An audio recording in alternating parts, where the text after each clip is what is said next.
साहिब बंदी सतनाम।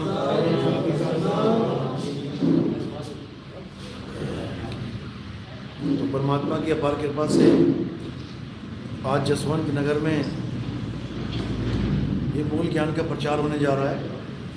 बहुत बड़े भाग हैं उन जीवों के जो इस मूल ज्ञान को अपने पूरे जीवन काल में एक बार भी सुन पाते हैं। इतने बड़े भाग्य बोला गया।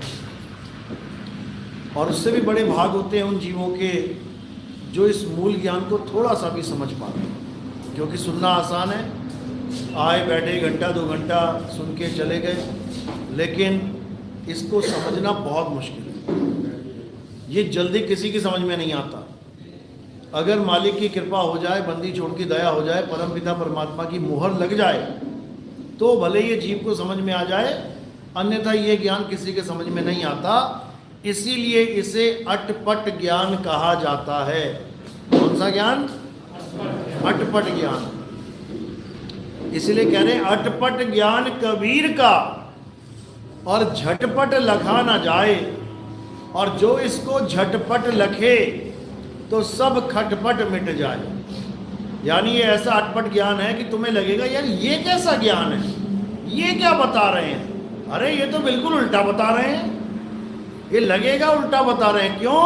क्योंकि तुम पहले से उल्टे खड़े हुए हो, तुम उल्टे लटके हुए हो। अब तुम्हें सीधी दुनिया भी उल्टी दिखाई देगी। इसी प्रकार इतना उल्टा ज्ञान पढ़ा दिया गया है इस जीव को, जन्मों जन्मों से उल्टा ज्ञान चल रहा है। अब कबीर साहब का सीधा ज्ञान आया तो इसको उल्टा दिखाई देता है। तो इसीलिए बोला है साहिब ने कि भाई जब तक वो ज्ञान तुम्हारे जीवन में नहीं आ गया जो तुम्हें उल्टे पेड़ को दर्शा दे, उल्टा पेड़, गीता में भी बोला गया ना कि असली गुरु कौन है? जो उल्टे पेड़ की व्याख्या कर दे। उल्टा पेड़ क्यों बोला?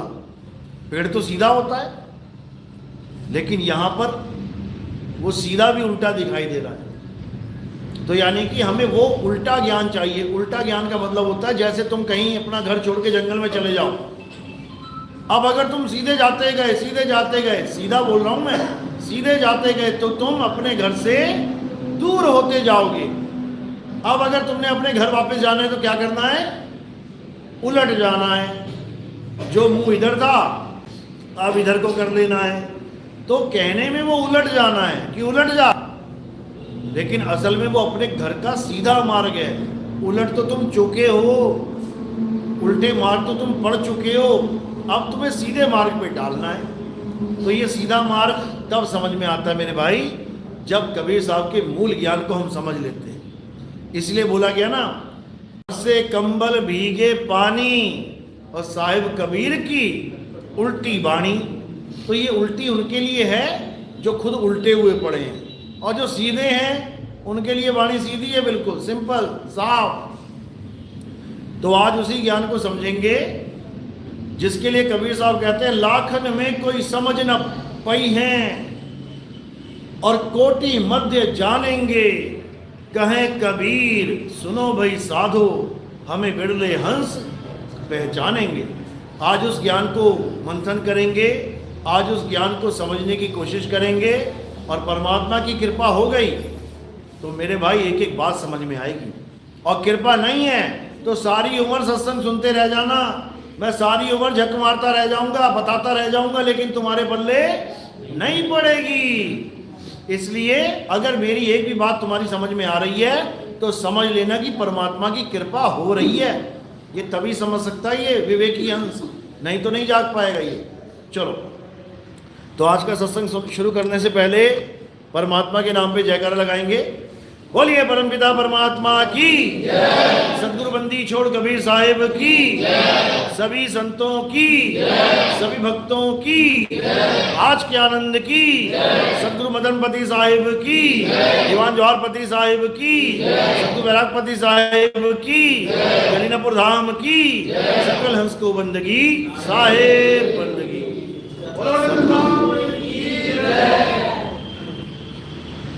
तो कबीर साहब जो ज्ञान हमारे लिए लेके आए थे वो बहुत बहुत बहुत ही दुर्लभ ज्ञान है।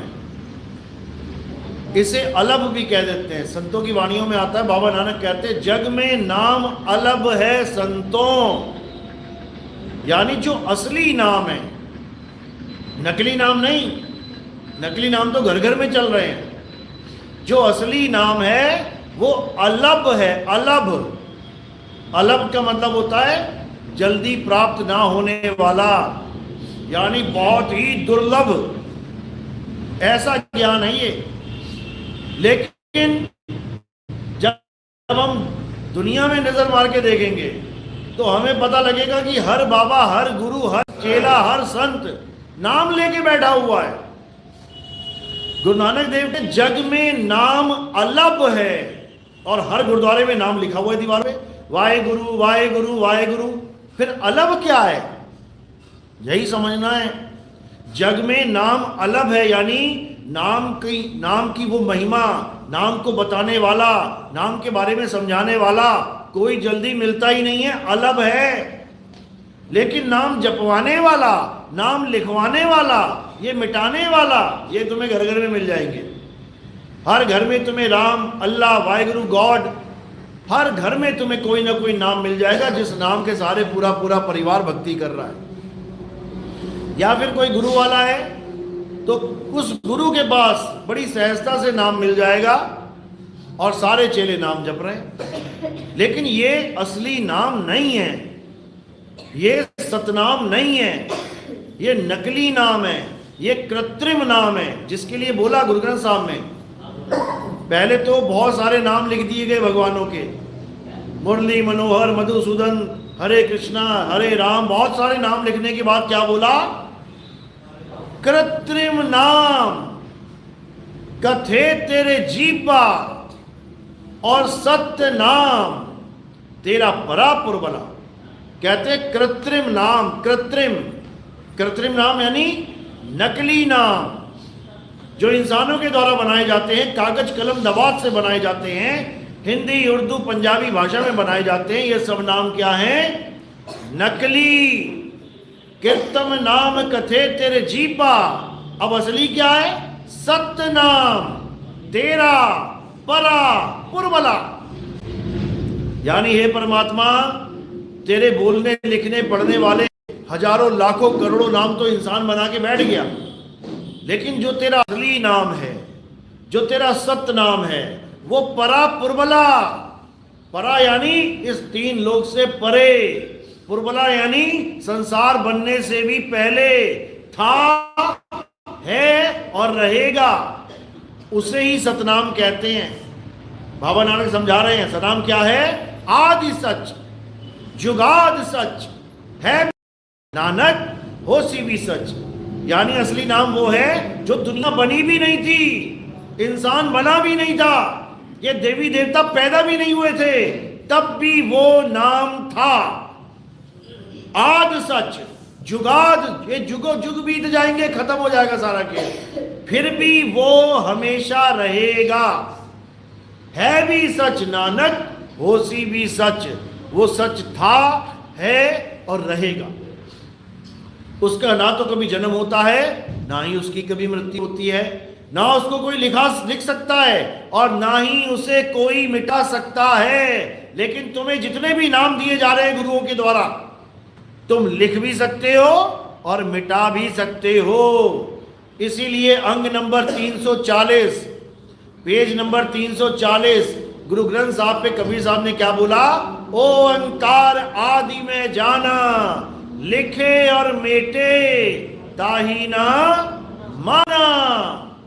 कहते हैं ठीक है, तुमने हजारों लाखों नाम रख लिए भगवान के, किसी ने राम रख लिया, किसी ने श्याम रख लिया, किसी ने भगवान रख लिया, किसी ने परमात्मा रख लिया, किसी ने परमेश्वर रख लिया, किसी ने गॉड रख लिया, किसी ने अल्लाह रख लिया। कहते हैं ठीक है, हमने भी रख लिया, एक ओंकार रख लिया, लेकिन वो नहीं जो लिखने और मेटने में आ जाए। हमारा ओंकार, हमारा एक ओंकार लिखने मेटने में नहीं आता। क्यों?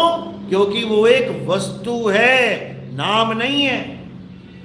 पानी के नाम को अगर तुम पानी मान लो, आग के नाम को तुम आग मान लो, हवा के नाम को तुम हवा मान लो तो तुमसे बड़ा बेवकूफ नहीं है कोई। घर में आग लग गई है, तुम्हारे पास पानी नहीं है और तुम मुंह से बोल रहे हो पानी पानी पानी, तो क्या होगा? आग बुझ जाएगी? कभी नहीं। तुम ठंड में खड़े हो, भयंकर ठंड पड़ रही है, तुम मुंह से बोल रहे हो आग आग आग आग, गर्मी मिल जाएगी क्या?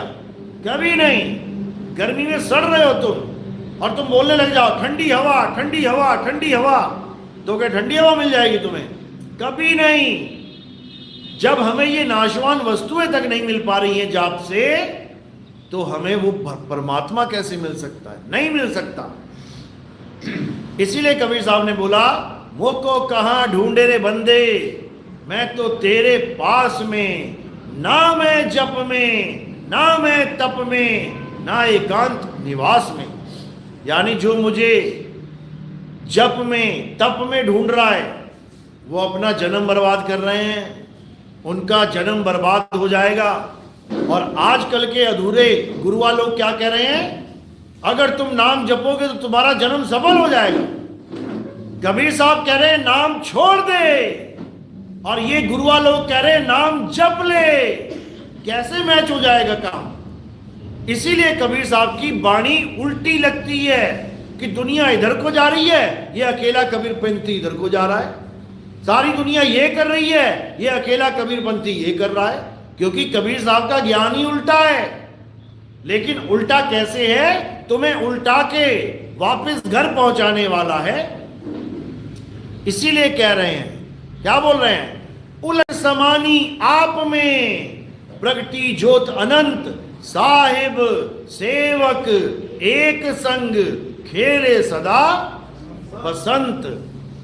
कहते हैं अगर तुमने उलटना सीख लिया, अगर तुमने अपने आप को उलटना सीख लिया तो पक्का घर पहुंच जाओगे। और अगर तुम नहीं उलट पाए तो लख 84 तैयार है, और उसके बाद बार बार जन्म मरण, बार बार जन्म मरण, हालत खराब हो जाएगी। जो तुम सोच रहे हो किसने देखा किसने देखा, लख 84 किसने देखा, एक बार कसाई के दुकान पे खड़े हो जाना, शाम तक लग जाएगा तुम्हें पता किसने देखा। देखना कैसे बकरी का गर्दन उड़ा के, उसकी खाल छील के, उसके बोटी बोटी करके खूंटी पे टांग देते हैं। 84 लाख है ये। एक भी गवाही नहीं होगी, एक भी अरदास नहीं लगेगी, कोई बचाने वाला नहीं बकरी को। सब खड़े होकर देखते रहेंगे कि कसाई उसका गर्दन काट रहा है, एक ना बचाएगा। यही हाल तुम्हारा हो जाएगा अगर तुमने इस इंसान चोले को नहीं समझा। तो ये इंसान चोला एकमात्र ऐसा चोला है जिससे तुम्हारी मुक्ति हो सकती है, तुम्हारा जन्म मरण का रोग खत्म हो सकता है। और अगर तुमने ये चोला बर्बाद कर दिया तो मेरे भाई उसके बाद ऐसे ऐसे चोले मिलेंगे कि तुम्हारी हालत खराब हो जाएगी। इसलिए कबीर साहब समझा, लख 84 भुगत के और पौ पे अटके आए, अब की पासा ना पड़ा तो फिर 84 जाए। तो 84 से बचना है तो क्या करना पड़ेगा? काल जाल से बचना है तो क्या करना पड़ेगा? बचना चाहो काल जाल से तो चीनो शब्द हमारा, और कहे कबीर अमर कर राखूं जो निज होए हमारा। कहते मुझसे केवल शब्द का भेद प्राप्त कर ले। अगर काल जाल से बचना है तो केवल शब्द का भेद प्राप्त करना है। इस आस में नहीं रहना कि कबीर साहब आएंगे मुझे बचाएंगे। जैसे कोई बुलेट प्रूफ जैकेट देने वाला क्या कह रहा है आपको, भाई बाहर गोलीबारी चल रही है, केवल तू ये बुलेट प्रूफ जैकेट पहन ले, एक भी गोली तुझे नहीं छू सकती। सच बोल रहा है कि झूठ? सच बोल रहा है ना? बिल्कुल सच बोल रहा है। यही बात बाबा जय गुरुदेव ने भी बोली थी। कैसे बोली थी? अभी अगर मैं कह रहा हूं कि ये बुलेट प्रूफ जैकेट पहन लो तो तुम्हें गोली नहीं लगेगी, बिल्कुल सही बात लग रही है। लेकिन वही बंदा दोबारा बोले कि यही बुलेट प्रूफ जैकेट केवल 1 हफ्ते तक तुम्हें बचा सकती है, उसके बाद ये नहीं बचा पाएगी, तो ये बुलेट प्रूफ जैकेट असली है कि नकली? नकली है, नकली जैकेट है। यानी बाबा जय गुरुदेव ने अपने सत्संगों में ये बोला था 1980 में कि आज तो ये 5 नाम ये तुम्हारा कल्याण कर रहे हैं, लेकिन आने वाले समय में जो महात्मा आएंगे जिन्हें ऊपर से आवाज आएगी, जब वो उस आवाज को ही सार शब्द बताएंगे, उसके बाद किसी का भी इन नामों से या बाबा जय गुरुदेव नाम से कल्याण नहीं होगा। बाबा जय गुरुदेव के कई चेले मिले मुझे और उन्होंने पूछा, कहते एक बात समझ में नहीं आई कि बाबा जय गुरुदेव ने ऐसा बोला तो बोला क्यों? क्योंकि नाम, परमात्मा का नाम सबको पार करता है, कभी भी पार करता है। ऐसा नहीं हो सकता कि ये परमात्मा का नाम अभी तो पार कर रहा है और बाद में ये पार नहीं करेगा, ऐसा नहीं हो सकता। तो बाबा जय गुरुदेव का ये कहना कि भाई अभी तो पार हो रहे हो बाद में नहीं होगे, कहने को तो झूठ हो गया कि झूठ बोल रहे हैं, वो ये झूठ बोल रहे हैं। इसका मतलब वो नाम ना तो पहले पार कर रहा था और ना ही बाद में करेगा। बिल्कुल सिंपल बात है, लेकिन इसके पीछे कारण क्या है, हमें कारण को जानना पड़ेगा। याद रखना कारण क्या है। कारण ये है कि बाबा जय गुरुदेव को परमात्मा ने क्या ड्यूटी दी थी कि तुम लोगों को इकट्ठा करो, इस पंथ में इकट्ठा करो, इस पंथ में इकट्ठा करके संजो के रखो, और उसके बाद जब अगला महात्मा आएगा वो सत्संग सुनाएगा और वो प्रचार करेगा, नाम दीक्षा देगा, तब उन्हीं लोगों का सबसे ज्यादा कल्याण होगा जो उस पंथ में जुड़े हुए हैं। क्योंकि बाबा जय गुरुदेव ही एकमात्र ऐसा संत है इस दुनिया में ही बोलूंगा मैं, जिसने गद्दी पे बैठे बैठे ये बोल दिया था कि मेरे बाद कोई गुरु मत बन जाना। अपनी वसीयत तक नहीं करके गए वो, जो भविष्य की बातें बता रहे हैं, भविष्य में ऐसा हो जाएगा वैसा हो जाएगा, भविष्य में उनकी गद्दी पे कौन बैठेगा ये बोल के नहीं गए। लेकिन आज उन्हीं की गद्दियों पे उन्हीं के चेलों ने षड्यंत्र कर करके अधिकार कर रखा है। तो वो गुरुद्रोही हैं, वो गुरु मुख नहीं है। बाबा जय गुरुदेव के द्रोही हैं वो लोग। बाबा जय गुरुदेव ने तभी बोल दिया था सत्संग में, अभी तो सत्संग मैंने किया ही नहीं है, अभी तक आपको सत्संग मिला ही नहीं है, ये तो मैं एक माहौल बना रहा हूं सत्संग का, सत्संग करने वाला तो आगे आएगा। ये बाबा गुरुदेव जय गुरुदेव ने बोला हुआ है, लिखित प्रमाण है ये। जब नाम दीक्षा सबको देते थे उसके बाद मंच से बोलते थे, अभी तक तो मैंने तुम्हें नाम दिया ही नहीं है। तो सारे चेलों में खलबली मच जाती थी, क्या बात कर रहे हो बाबा जी, 25 साल से तो मैं नाम जप रहा हूं, 30 साल से तो मैं नाम जप रहा हूं, 50 साल से मैं नाम जप रहा हूं, आप कह रहे हो अभी तक मुझे नाम दिया ही नहीं है। इतना दिलेर संत था वो, शरेआम बोलता था कि भाई एक कोई आने वाला है, वो आने वाला है और उसका एक नाम, एक भाषा और एक झंडा होगा। बताओ बाबा जय गुरुदेव कितने नाम देते थे? 5 नाम। जो खुद 5 नाम दे रहा है वो सारी संगत को चैलेंज कर रहा है कि जो आने वाला महात्मा है वो एक नाम देगा। लेकिन किसी ने भी बाबा जय गुरुदेव से पूछा तक नहीं कि बाबा जी अगर उसका एक नाम होगा तो फिर आप तो 5 दे रहे हो, फिर आपसे तो वो अलग होगा। एक ने भी नहीं पूछा। क्यों? क्योंकि इतना बुद्धि विवेक किसी के पास था ही नहीं। अब पूछ रहे हैं लोग, अब बाबा जय गुरुदेव की गद्दियों पे जो बैठे हुए महात्मा लोग, उनसे सवाल जवाब हो रहे हैं। टाटधारी बाबा जय गुरुदेव पंथ को छोड़ छोड़ के हमारे पास जुड़ रहे हैं, और ये टाटधारी कोई आम बंदे नहीं है, याद रखना। बाबा जय गुरुदेव ने अपने समय में कहा था सब टाटधारियों को कि युग परिवर्तन तुम ही करोगे। ये वो लोग हैं जो युग परिवर्तन के लिए अपने सारे मखमली वस्त्रों को छोड़ के कौन से कपड़े पहनते थे? टाट के, तुम टाट पे बैठना भी पसंद नहीं करोगे, बैठ के देख लेना, टाट के बोरे पे तुम बैठना भी पसंद नहीं करोगे कि बढ़िया सी दरी कालीन लगाओ। और उन लोगों ने, टाटधारियों ने सारा जन्म बिता दिया टाट पहन पहन के। किस लिए? हम लोगों के लिए, हम लोगों के लिए कि हम कलयुग में सतयुग लेके आएंगे, चाहे टाट क्या, चाहे कांटों के वस्त्र पहनने पड़ जाए। इतने दिलेर हैं ये टाटधारी लोग। लेकिन काल ने ऐसी बुद्धि लॉक कर रखी है कि बाबा जय गुरुदेव की भविष्यवाणी को पढ़कर भी नहीं समझ पा रहे हैं। लेकिन अब परमात्मा की ऐसी कृपा हो गई है कि 40-40, 50-50 साल पुराने बाबा जय गुरुदेव के टाटधारी शिष्य अब हमारे साथ जुड़ रहे हैं। अब ये लाइन लगती जाएगी और अब युग परिवर्तन होके रहेगा। ये परमात्मा के वचन हैं, ये कबीर साहब के वचन हैं, ये कट नहीं सकते। संत वचन पलटे नहीं और पलट जाए परमंड। तो ये संतों के वचन हैं कि कलयुग में सतयुग आएगा तो आएगा, समा बदलेगा तो बदलेगा, सारे नाम खत्म होके एक नाम का परचम लहराएगा तो लहराएगा।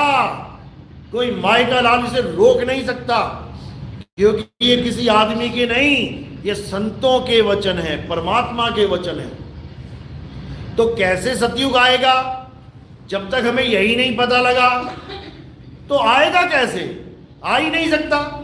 पहले हमें यह जानना पड़ेगा सतयुग आता कैसे है, क्योंकि सतयुग कहीं बाहर नहीं आएगा कि ये पूरा आसमान बहुत सुंदर हो जाएगा, चांदी सूरज जैसा चमक जाएगा। ऐसा नहीं होगा कि ब्रह्मा जी कमल पे बैठे दिखाई देने लग जाएंगे, विष्णु जी गरुड़ के ऊपर उड़ते हुए दिखाई देंगे, शंकर जी नंदी के ऊपर खड़े दिखाई देंगे। ऐसा सतयुग आएगा? ऐसा नहीं आएगा। सतयुग कैसा आएगा? सतयुग तुम्हारे अंदर आएगा, तुम्हारे भीतर आएगा।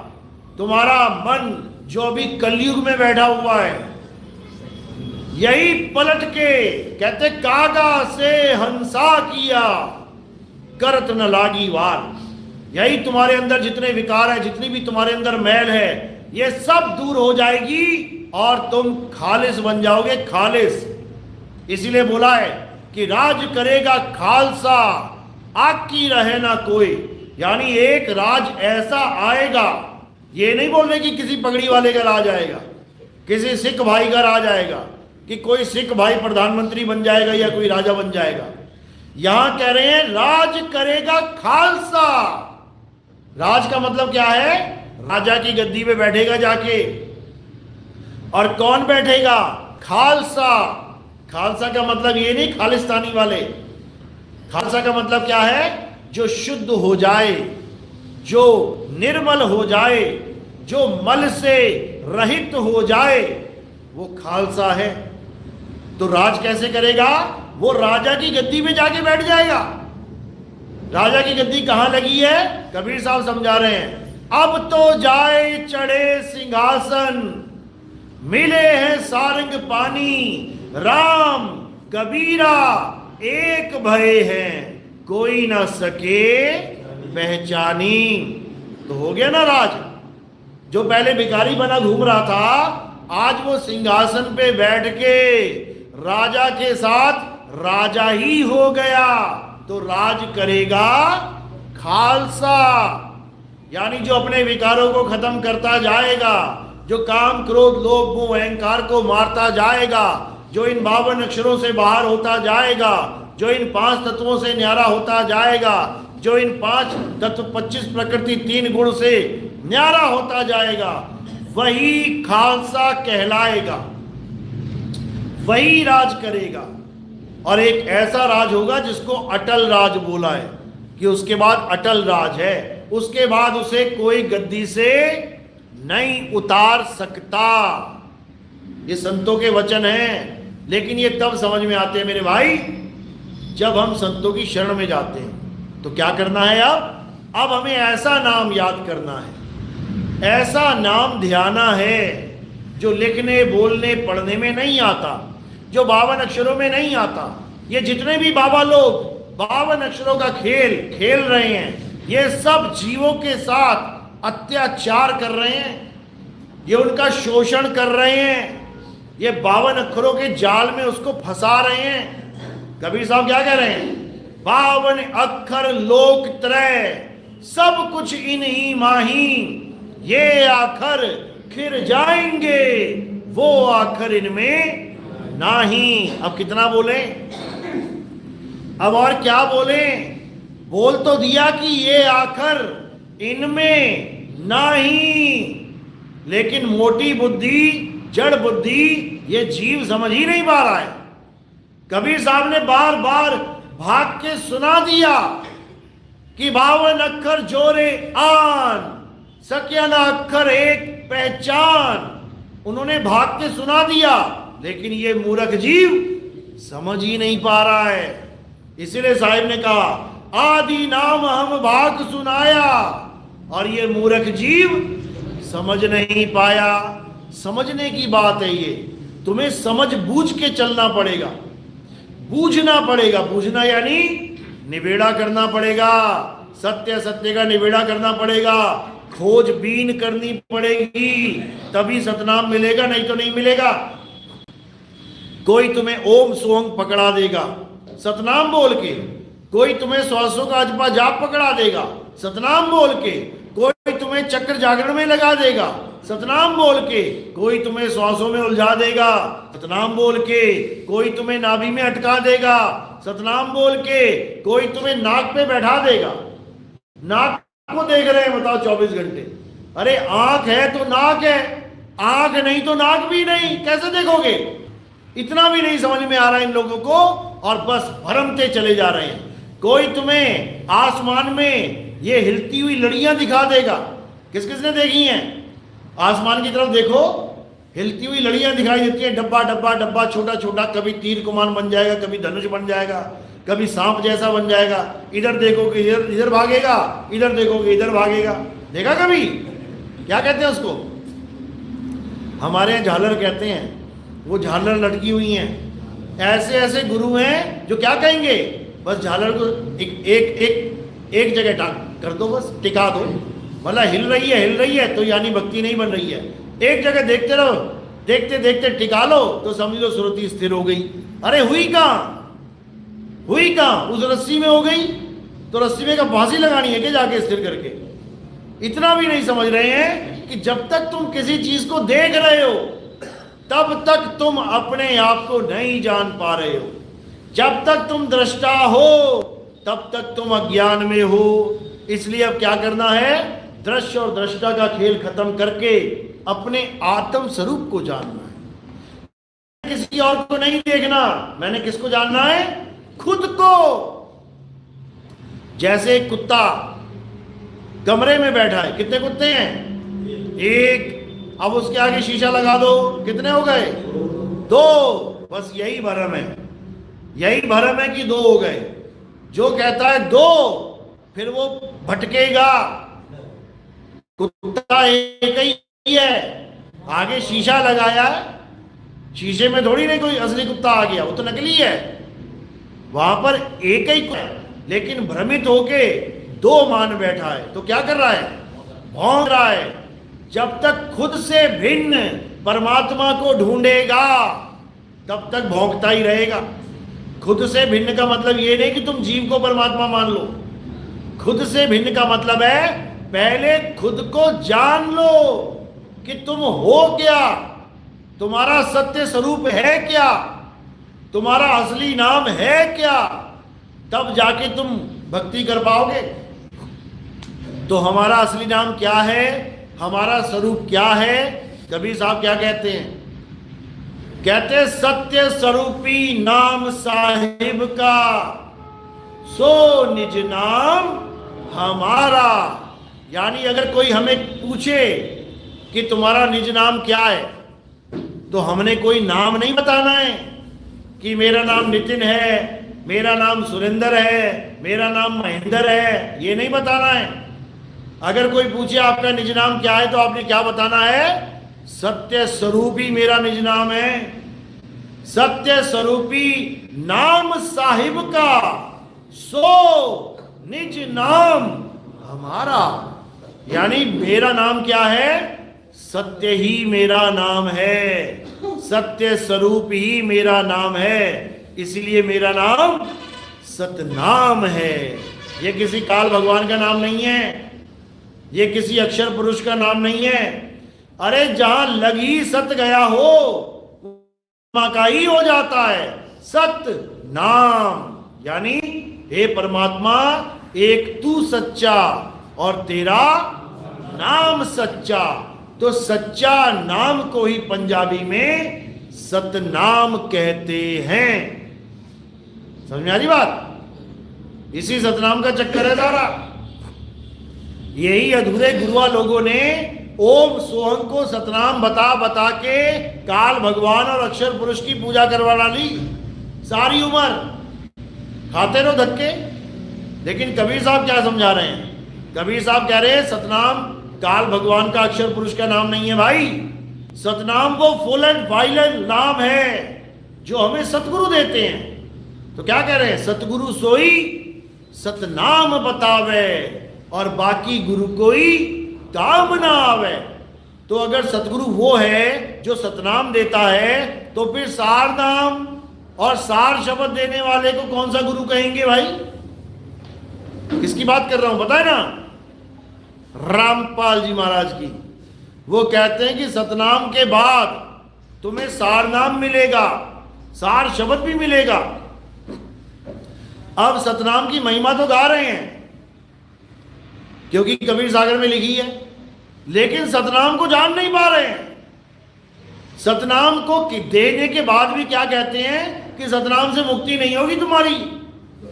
यानी ओम सोहम जाप तो जपो, लेकिन इससे तुम्हारी मुक्ति नहीं होगी, सतनाम से मुक्ति नहीं होगी। सार नाम देना पड़ेगा, सार शब्द देना पड़ेगा। अरे सतनाम से ही मुक्ति होगी, लेकिन तुम्हारे वाले नकली सतनाम से मुक्ति नहीं होगी। असली सतनाम क्या है? साहिब समझा रहे हैं, कह रहे सत्य नाम को सिमर के, जप के नहीं, सिमर के, सिमरण करो। सिमरण यानी याद करो, जाप मत करो। नाम है जप में, नाम है तप में। जप का तो खंडन किया है साहिब ने, याद करने की महिमा गाई है। तो कह रहे हैं सत्य नाम को सिमर के तर गए पतित अनेक, तेही कारण नहीं छाड़िए सत्य नाम की टेक। अब बताओ, सारे जितने भी पापी थे सतनाम को सिमर के पार हो गए। इसके अलावा किसी पर विश्वास ना करने की सलाह दे रही हैं कबीर साहब कि इसी पर अपनी टेक जमा के रखो। लेकिन अधूरे गुरु सतनाम की महिमा को भी झूठा करने में लगे हैं कि सतनाम से मुक्ति नहीं होने वाली। अरे सतनाम से ही मुक्ति होगी, लेकिन अज्ञानी जीव नहीं समझ पा रहा है। अज्ञानी जीव सतनाम को मंत्र मान बैठा है। और साहिब क्या समझा रहे हैं? सत्य नाम है सार, ये मंत्र नहीं है, ये तुम्हारा सार है। तुम्हारे पास दो चीजें हैं, कौन कौन सी? एक असार और एक सार। अब असार क्या है? ये काया माया, ये खाल बाल, ये आंख कान नाक, ये हाथ पैर, ये लिंग गुदा, ये खून मांस मज्जा, ये सब क्या है? असार। अब इसी के साथ सार भी है, लेकिन बूझना पड़ेगा। इतनी चीजें रिजेक्ट मार दी, अब वो क्या है जो सार है? वो है हमारा आत्म स्वरूप, जिसे परमात्मा भी कहते हैं, क्योंकि परमात्मा का स्वरूप हमारा स्वरूप है और हमारा स्वरूप परमात्मा का स्वरूप है। तो ही मोही मोही तो ही अंतर कैसा। और जो उसको अंतर बना के बैठ गया है उसका कल्याण कभी नहीं हो सकता। इसीलिए गुरु नानक देव कह रहे हैं कि आत्मा परमात्मा एक को करे, अंतर की दुविधा अंतर मरे।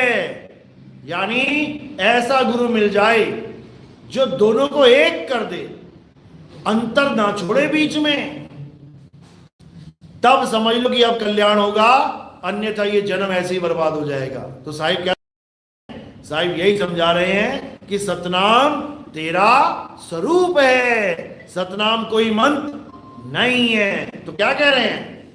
सत्य नाम कोई नाम नहीं, ये है आपन रूप, और जो जाने इस भेद को पावे आप स्वरूप। यानी हे जीव, ऐसा गुरु धारण कर जो गुरु मंत्र ना जपवाए बल्कि तुम्हें तुम्हारा स्वरूप बताए, और ये वही बता पाएगा जो गुरु अपने रूप को जानता है।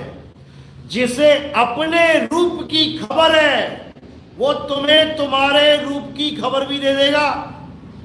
इसलिए कबीर साहब ने बोला, गुरुआ तो घर घर फिरे, कौड़ी केर 50, अपने रूप की खबर नहीं और शिष्य करण की आस। अपने रूप का, अपने आप को ये काया माया समझ बैठा है, अपने आप को ये बाल खाल समझ में बैठ गया है, अपने आप को 10 इंद्रियां समझ के बैठा है। इससे इसका कल्याण नहीं होगा, ना गुरु का और ना ही चेले का। इसीलिए साहिब ने बोला है, क्या कह रहे हैं? गुरुआ तो घर घर फिरे, यानी हर घर में फिर भी रहे हैं ये लोग, और क्या दे रहे हैं? मंत्र पकड़ा रहे हैं। अरे घर घर मंत्र देत फिरत हैं, माया के अभिमाना, और गुरुआ सहित शिष्य सब बूढ़े, अंतकाल पछताना, साधो देखो ये जग बौराना।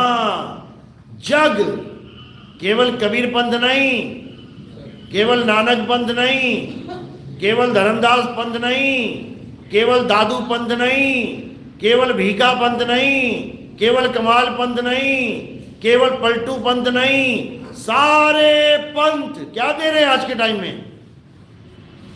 मंत्र, घर घर मंत्र देत फिरत हैं।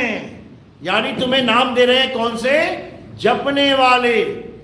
जपो आदि नाम, अजर नाम, अमर नाम, सब नकली है। जपो सतनाम, सतनाम, सब नकली है। जपो राम राम, अल्लाह अल्लाह, वाहिगुरु वाहिगुरु, गॉड गॉड, ये सब नकली नाम है। तो असली नाम क्या है? परमात्मा का स्वरूप ही असली नाम है, वो आत्म स्वरूप असली नाम है। हे अर्जुन, जो अपनी आत्मा को जान लेते हैं, जो अपनी आत्मा में रमण करते हैं, जो अपनी आत्मा में संतुष्ट हैं, उनके लिए कोई धार्मिक कर्म कर्तव्य लागू ही नहीं होता।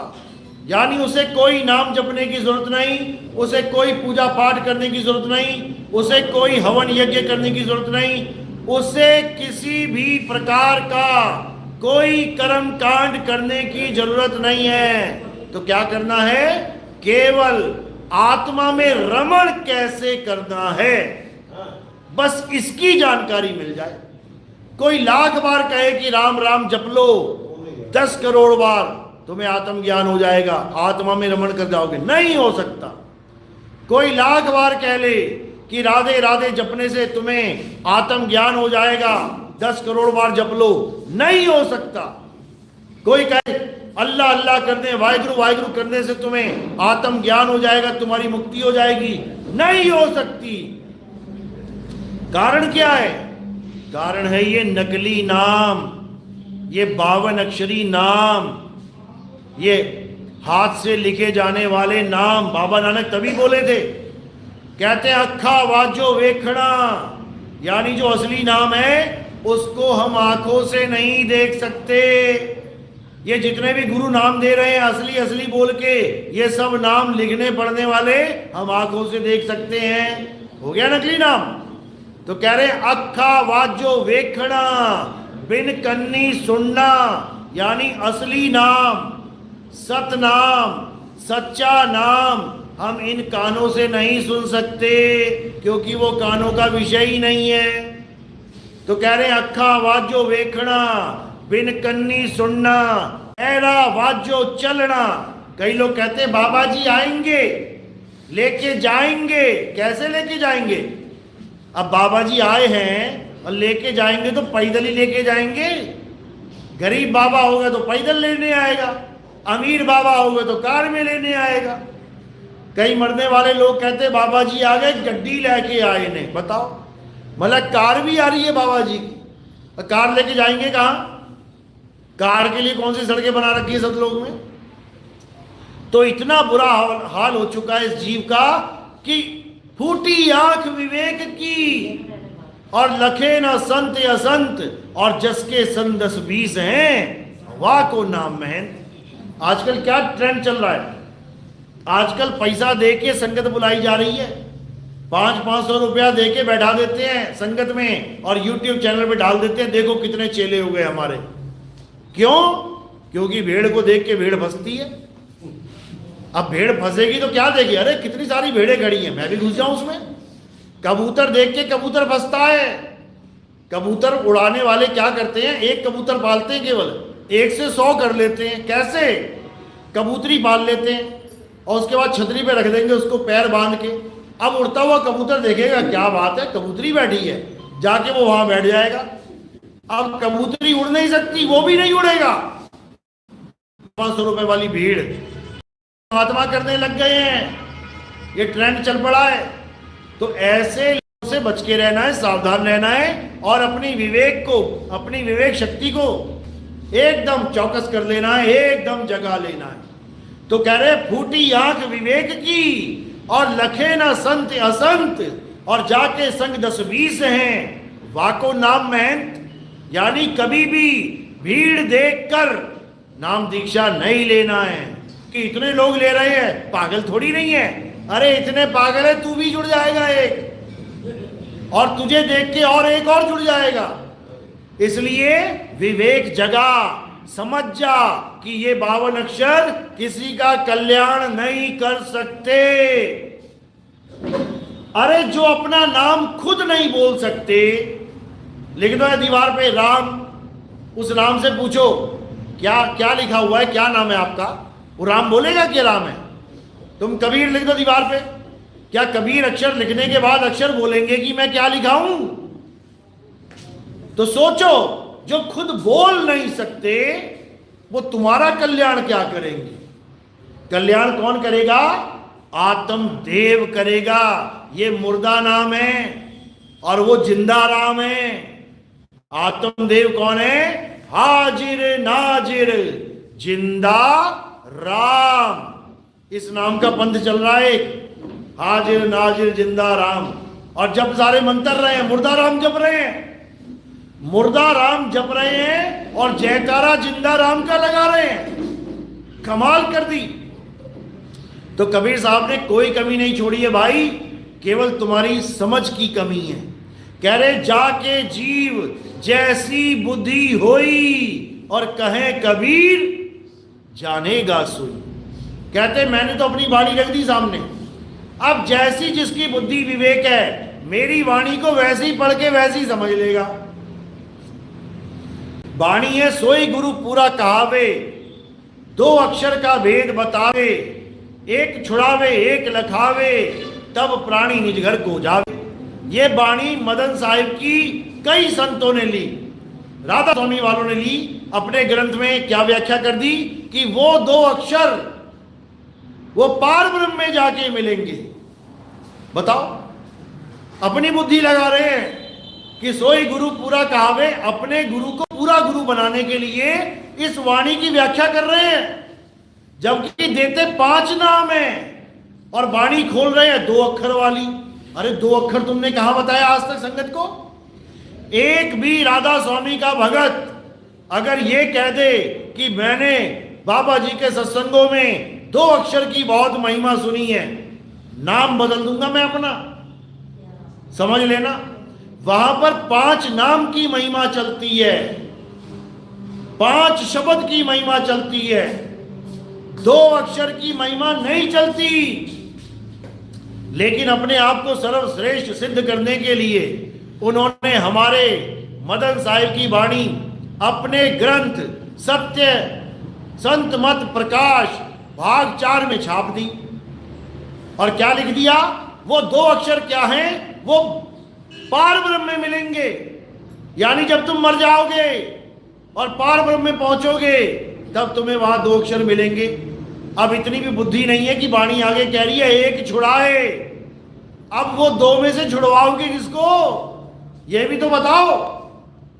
एक छुड़ाए एक लखाए, वाणी तो ये कह रही है कि 52 छुड़ाए और आदि अक्षर लखाए, लेकिन इन्होंने क्या कर दिया, वो 2 अक्षर पार ब्रह्म में मिलेंगे और उसके बाद सारा मामला गोलमोल। अरे कौन सा अक्षर छुड़ाओगे, कौन सा लखाओगे, ये भी तो बताओ। लेकिन नहीं, फिर इस वाणी को उन्होंने नाम छापा कि गुरु ग्रंथ साहब में छपी है। थोड़े दिनों बाद समझ में आ गया कि गलती हो गई है। जब इंक्वायरियां चलने लग गई, जब सवाल जवाब होने लग गए, तो उन्होंने क्या कर दिया, असली नाम छाप दिया कि मदन साहिब कहते हैं सोई गुरु पूरा कहाए, 2 अक्षर का भेद बताए। अच्छी बात है, हम उनकी तारीफ करना चाहेंगे क्योंकि उन्होंने सत्य का साथ दिया। पहले गलती हो गई, इंसान से गलती हो जाती है, कोई बात नहीं, लेकिन उन्होंने, राधा स्वामी वालों ने अपनी गलती सुधारी, इसका मैं उनको धन्यवाद देता हूं।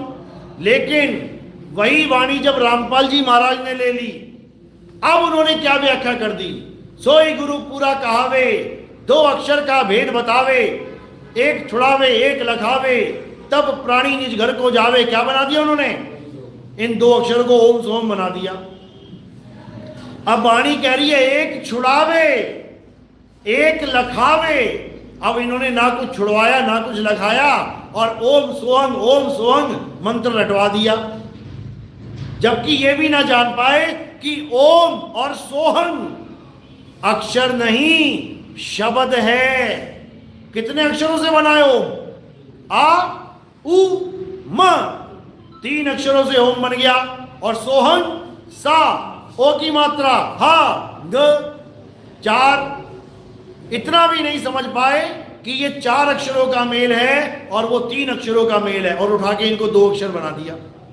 और अगर 2 अक्षर देने वाला ही परमात्मा है, पूरा गुरु है, तो फिर आगे तीसरा चौथा क्यों बांट रहे हो भाई। वाणी तो तुम्हें निज घर तक पहुंचा रही है 2 अक्षरों के द्वारा। सोई गुरु पूरा कहावे, 2 अक्षर का भेद बतावे, एक छुड़ावे, गुरु ने नाम छुड़वा दिया, एक अक्षर छुड़वा दिया, एक लखावे। अब इसको लखाने के बाद कहां पहुंचोगे, निज घर को जावे, यानी 2 ही अक्षर में 2 अक्षर का भेद प्राप्त करने के बाद तुम निज धाम को पहुंच जाओगे। और जब निज धाम ही पहुंच गए 2 अक्षर से, तो उसके बाद सार नाम सार शब्द का ड्रामा क्यों चल रहा है। 1 लाख रुपए का सार शब्द बिकता है रामपाल जी के यहां, कभी जाके लेना, पता लगेगा। संकल्प करवाते हैं, 1 लाख रुपए का संकल्प करो, और तुम कहो जी हमारे पास 1 लाख नहीं है, तो पता क्या बोलते हैं, कहते हैं 2-2 हजार रुपए की किस्त बांध लो, 50 महीने की किस्त बांध लो, जैसे गाड़ी लेके आए हो तुम 1 लाख की, 50 महीने में 1 लाख पूरे कर दोगे तुम। ऐसा बर्बाद कर दिया इन लोगों ने। परमात्मा ने कभी 1 लाख रुपया नहीं मांगा होगा किसी से कि भैया तुझे वाणी लेनी है, वाणी पढ़नी है, नाम लेना है। इतना बुरा हाल कर दिया इन लोगों ने जीव का कि क्या बताया जाए। और वो भी क्या दे रहे हैं, ओम सोहम सत्य कबीरा। बताओ, इतना बुरा हाल है। लेकिन कबीर साहब क्या कहते हैं, कबीर साहब कहते हैं कि इस 52 के जाल में नहीं फंसना है। अरे 52 के जंजाल में फंस गया ये संसार, और सिमरन 52 का करे कैसे लागे पार। सिमरन करना था परमात्मा का, सिमरन करना था परम तत्व का, और सिमरन किसका करवा दिया, 52 अक्षरों का। फंस गई चिड़िया जाल में। तो अब क्या करना है, अब 52 के जाल को तोड़ देना है। तो साहिब समझा रहे हैं, जो नर पड़े 52 के फेरा, सो नर जानो काल के चेहरा। जब 52 का टूटे डोरा, सहजे छूटे काल झकुरा। फिर नहीं आए फिर नहीं जाए, सार शब्द में रहे समाये।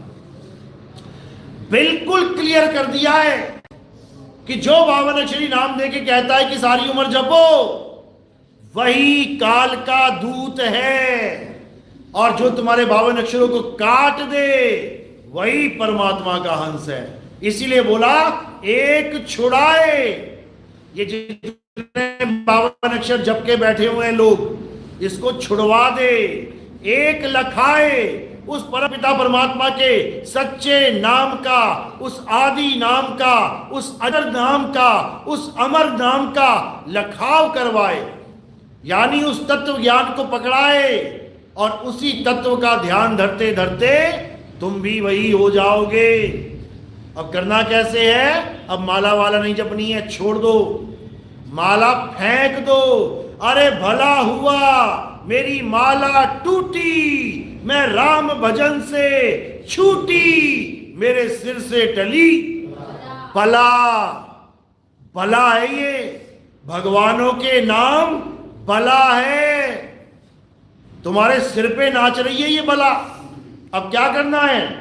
अब इस बला को उतार देना है, माला को फेंक देना है। अरे माला तो कर में फिरे और जीभ फिरे मुख माही, मनवा दसहू दिसी फिरे, ये तो सिमरन नहीं। हटाओ इसको। कहते हैं माला फेरत जुग भया, अरे मिटा न मन का फेर, कर का मन का फेंक के मन का फेर। अब क्या करना है? अब अपने सत्य स्वरूप को जानना है। इस नकली नाम को, 52 अक्षरी नाम को त्याग देना है और उसके बाद तुम्हें वो ज्ञान प्राप्त होगा जिसे परम तत्व कहते हैं। हे अर्जुन, जो परम तत्व का ध्यान धरते हैं वो परम तत्व ही हो जाते हैं। यही कबीर साहब समझा रहे हैं। श्वासा की कर सिमरनी, कर अजपा का जाप, परम तत्व का ध्यान धर, सो हम आपे आप। सोहम आपे आप का मतलब ये नहीं कि सोहम सोहम अपने आप जपने लग जाओगे। सोहम आपे आप का मतलब तुम खुद वो हो जाओगे। कौन? जो तू सो हम, यानी तुम और परमात्मा एक हो जाओगे। एक। उसके बाद ये बंधन सदा सदा के लिए टूट जाएगा और तुम सदा सदा के लिए मुक्त हो जाओगे। बोलिए परमपिता परमात्मा की सतनाम सतनाम। बात समझ में आ रही है? किसके समझ में आ रही है? हाथ खड़ा करो। क्या बात है, बहुत बढ़िया बहुत बढ़िया बहुत बढ़िया।